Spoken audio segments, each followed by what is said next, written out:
Hey, you listen to Wrestling Roundup on FreeFM, ArrowFM, and MPR. As always, I'm Grady, and live on Skype we got Josh. Hey! This past week we had quite a bit, but we definitely had a banger show in Puerto Rico for Backlash. Let's just start at the bottom of the card and move our way up. Raw Women's Championship on the line, Bianca Belair, Io Sky. Champion walking out with her belt still. Yeah, fantastic match. Gave us a sense of how the crowd was going to be for all night. Except this crowd was very, very pro Io Sky. Honorary Puerto Rican for the night. Yeah. It was what we expected. Bianca to retain. Bayley did try to help, but unfortunately, Bianca turned into John Cena and won the match.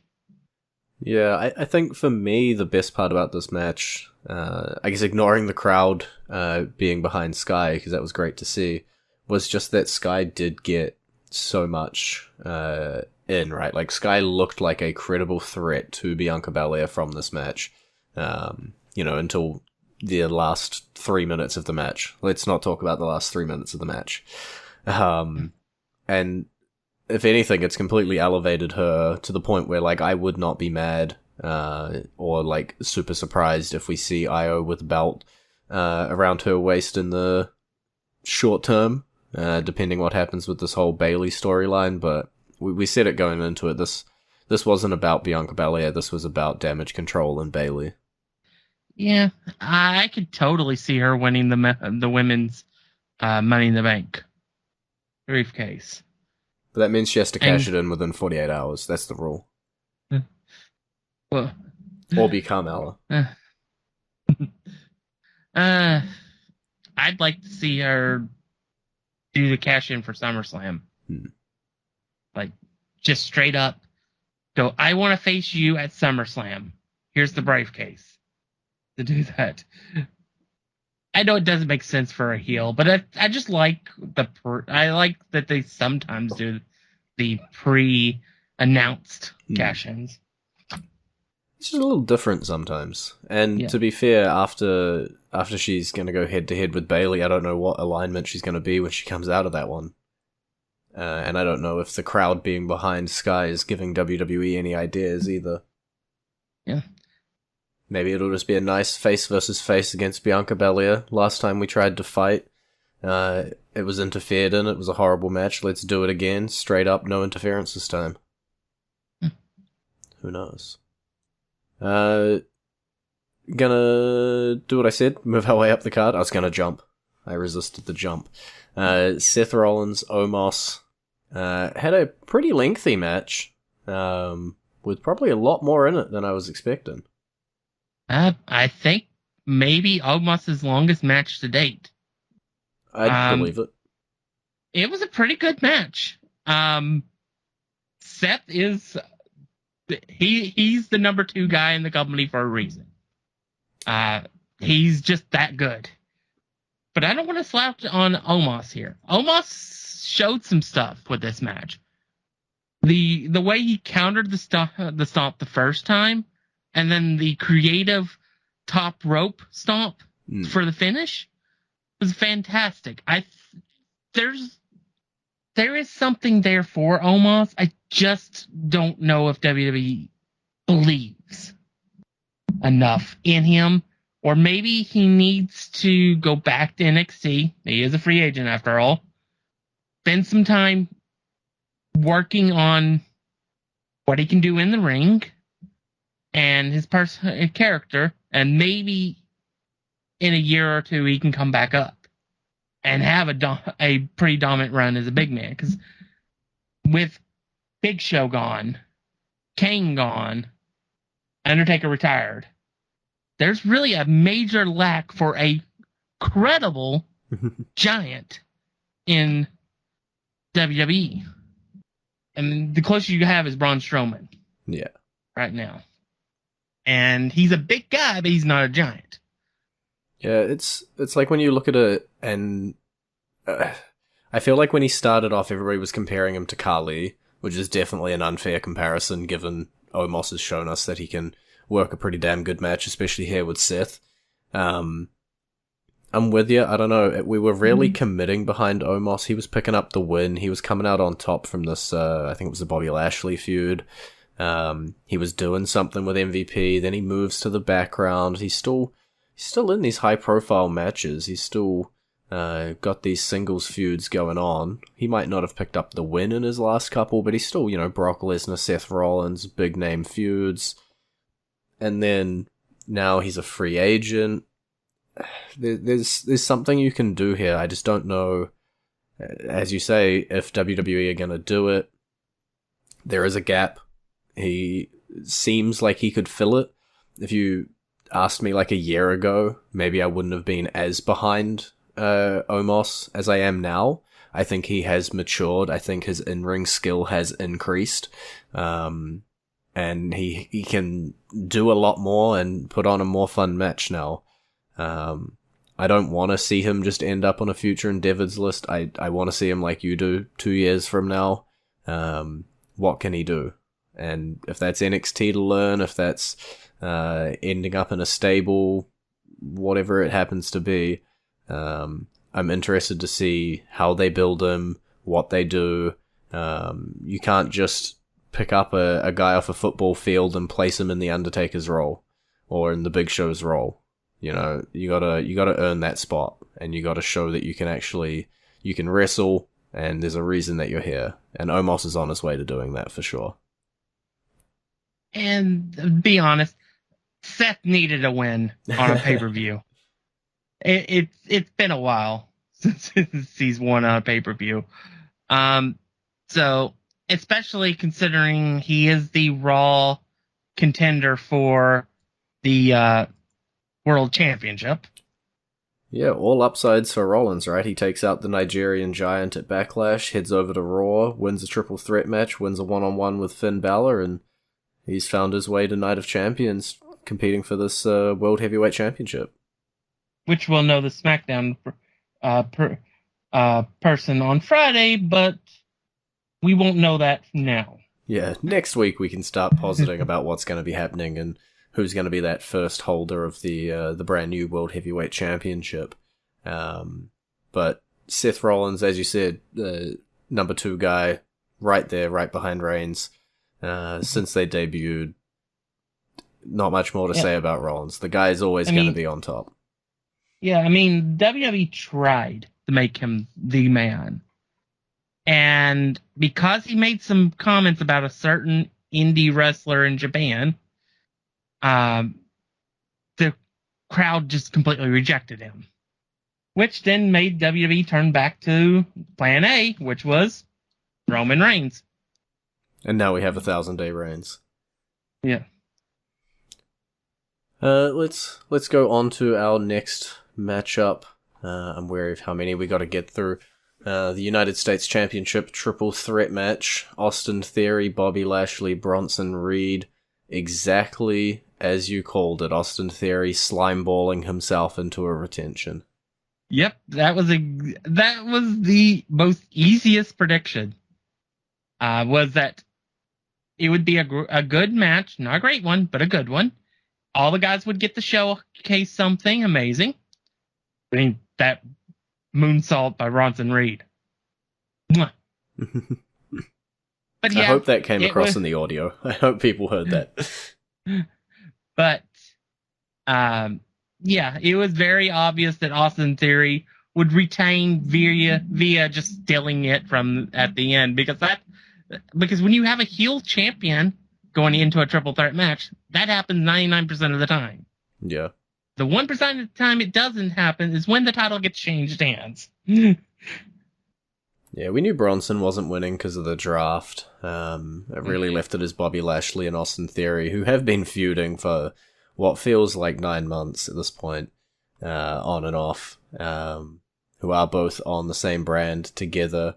potentially going to be reigniting based on the tournament, but we'll see what happens next, this Friday, Saturday, with SmackDown. For now, Austin Theory continues to be the can't say that word, nasty heel guy who's sitting at the top of SmackDown because it's not like Reigns is showing up. Yeah. Theory's just, he's developed into a fantastic wrestler, and he's developed into a pretty good character. I think he's pretty close to taking the next step towards a world championship reign at some point. It's just pretty hard when your world champion is Roman Reigns on your show to be in that role. Yeah, it doesn't look good for you. Yeah. Let's go on to the first official Puerto Rican of the show, Zelina Vega, getting her moment in the spotlight against Rhea Ripley for the SmackDown Women's Championship. It was a fine match. The match was more about the entrance. Mm-hmm. That was, I think, a special moment. For our New Yorker who was portrayed as a Puerto Rican. In this match, but it was fine. We knew Rhea was retaining. There was no way they were putting the title on Zelina there. But she got to have a moment, and the crowd was electric. Yeah, I think, like, we were talking about, them being hot for Io Sky beforehand. But in this match and the next match, it was nothing that could compare to it. Yeah. Io Sky was an 8. These two matches that followed, this one and the next one, they were 12s on the Richter scale. I mean, it was something else. I will say, this type of crowd, I respect a lot more because they were engaged in the show. They weren't trying to hijack it. They weren't trying to mess with the show. They were engaged and reacting, and even if it wasn't the way you expected them, with like the IO stuff that we talked about earlier. They were still engaged. They were passionate. So I respect them. This is why I do think we are going to start seeing more PLEs in other countries. So there's rumors of one in Australia, right? Woo! Yeah, I was going to say, you've got your Canada one, you've got your Puerto Rico one, we've obviously got the London one coming up, there's other countries that I'm not going to mention, and Australia, who is being seemingly considered for one. I think it shows how hot a crowd can be for one night. Like, if you had the monthly shows here, I don't know if they would be as hot of a crowd for it, but, you feed them crumbs every so often, and they're going to be pretty hyped when you do come around. Yeah, so I could definitely see them adding, especially if they do split live events, premium live events. I could see them adding in a London show for during the UK trips, a Canadian show, a Japan show, Australia, place that should not be named, Germany, and yeah, Germany. A Germany show would be amazing. They'd love it. Imagine that crowd for Gunther. It'd be nuts. Yeah. Even though he's Austrian, they will still go nuts. I think all of Europe, at that point, he's so ingrained over there with WXW and all the other stuff. Yeah. I think we'll find London might actually go nuts for him as well. Yeah, a Paris show would be interesting. Hmm. But yeah, I could see them doing things like a Puerto Rico show annually. Backlash could permanently be a Puerto Rico show, and I'd be fine with that. Yeah. But yeah, so it is definitely an interesting idea to branch out and have special events in non-US areas. Yeah, look, if you're flying all of this way over here to do an Australia or a New Zealand tour, which you haven't done in a long time. But if you are flying all the way out here, why not film a premium live event, you know? Mm-hmm. The crowd's there. They've shown time after time. Not me being biased here or anything. Well, it is that time, roughly halfway through the show, to go into our entrance theme of the week. It is actually of the man in the match that we will talk about when we come back. It is Bad Bunny, the Puerto Rican man himself, the, most streamed artist of all time. I'm sure he doesn't need much of an introduction to most people. And that song's playing for you now.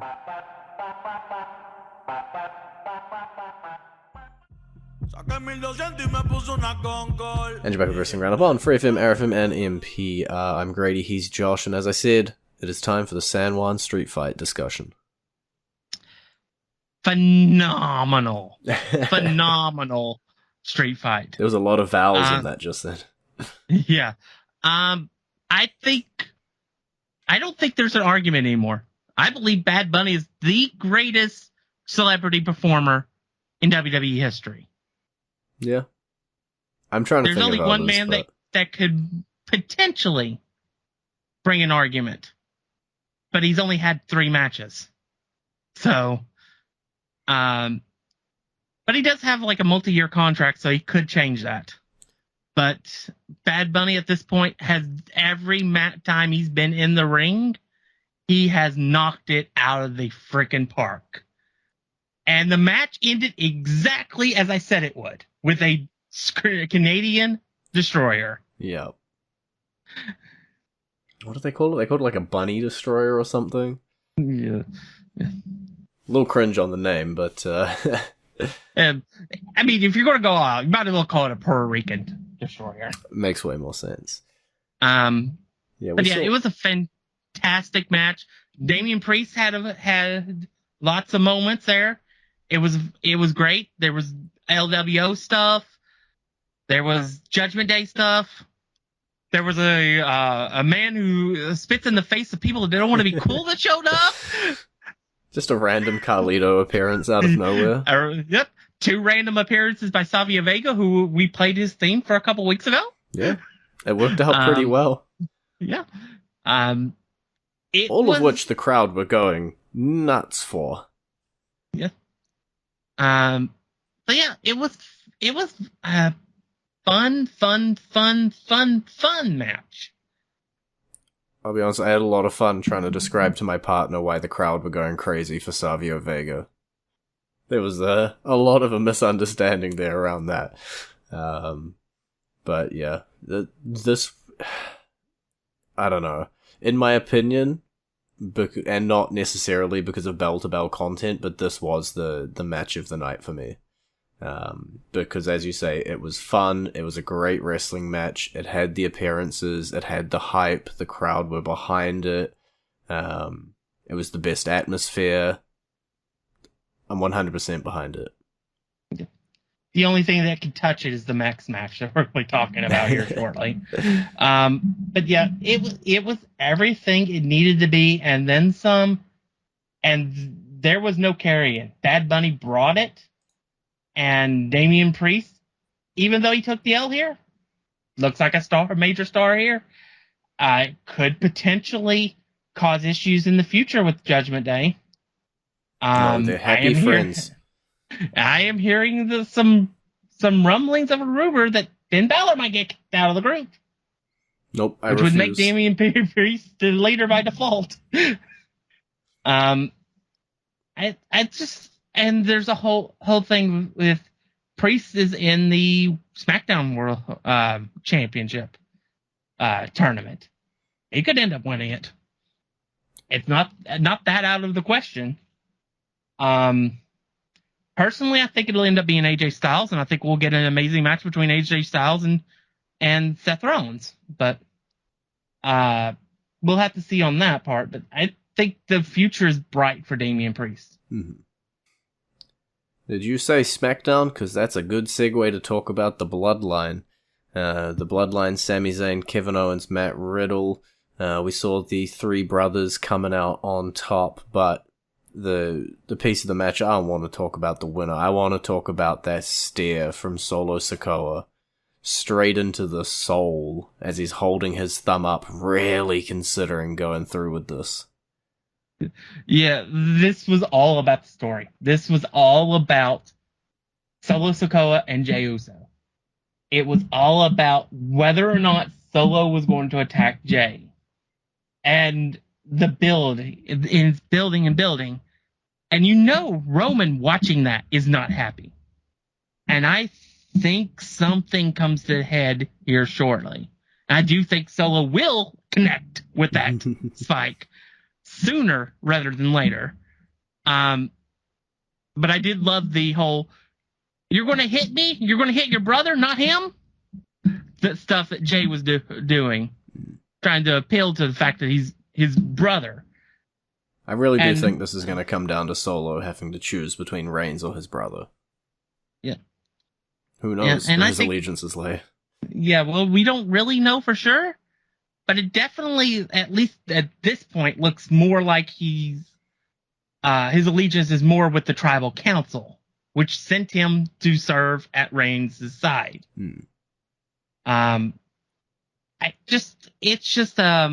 I think it's going to be a situation where it's just one thing is building to another, and Roman's just going to snap and give Solo the ultimatum: destroy your brother, or I destroy all of you. Yeah, it's an interesting one, right? Because I look at all of the inner turmoil that the Bloodline has had, and it's arguably all Jey Uso. You know, you think back to the start with Jey challenging Roman Reigns for his title. Then you look towards the Sami Zayn stuff, and that was all Jey Uso not trusting him, not wanting him to be in the group. Now you've got Solo Sikoa again at the throat of Jey Uso. It does seem, you know, whenever there's drama, Jey is around. Yeah. And definitely one of those cases where it's like, I wouldn't mind the story coming back full circle all the way around to Jey versus Reigns again. At that point, I think you have to strap Jey just for the conclusion of the story. But at the same time, it's also, well, isn't the whole thing with the titles storyline right now Cody? Yeah, it's an interesting one. I could definitely see Roman Reigns losing his titles because of something and then having an amazing Roman Reigns Jey Uso match. I don't know. I rack my brain and I can't really foresee a future where Jey Uso has the undisputed WWE Universal Championship around his waist. Yeah. But I think it would be an amazing moment, and just for the whole totality of the story. I agree that it's an amazing story. Yeah, because as you brought up, this all started with Roman versus Jey. It all started with Roman breaking Jey Uso and bending him into his will. So eventually getting spun out of the group because and taking down cousin Roman, possibly taking the thing he cares the most about, even if it's only for like a month or two, and that's where Cody comes into play or something, would be amazing. Well, we've talked so much, we do only have a couple of minutes left, but luckily that's all we're going to need. Cody Rhodes, Brock Lesnar, last match of the night. The headline on WWE.com reads, Cody Rhodes slayed the Beast Incarnate, Brock Lesnar. I would disagree that he slayed him, but he did walk out with the win. Yeah, he more like borrowed a page from his old legacy brother, Randy, and slithered out of the match with a win. Yeah, it was kind of obvious Brock wasn't done with Cody, and we did say that we thought this was going to be a summer-long program for Cody to keep him busy before he eventually wins the Money in the Bank briefcase and starts working towards Roman Reigns. So, yeah, I think that, and on Raw, Brock Lesnar destroyed Cody Rhodes, challenged him to a match at Night of Champions, and Cody accepted. So it'll be match 2 in the trio of matches that we're sure to get. But knowing Cody Rhodes, he might just win all 3. Yeah. But yeah, that was it for Backlash. Great show overall. Loved the matches, loved the crowd. Let's see it again. Why not? Alright, well, that is all we have time for this week. It's been great talking to you. Maybe. You can visit our Facebook page, facebook.com/wrestling R&D up, our Twitter page, twitter.com/wrestling R&D up, our YouTube page, youtube.com/wrestling R&D up, and we will catch you next week.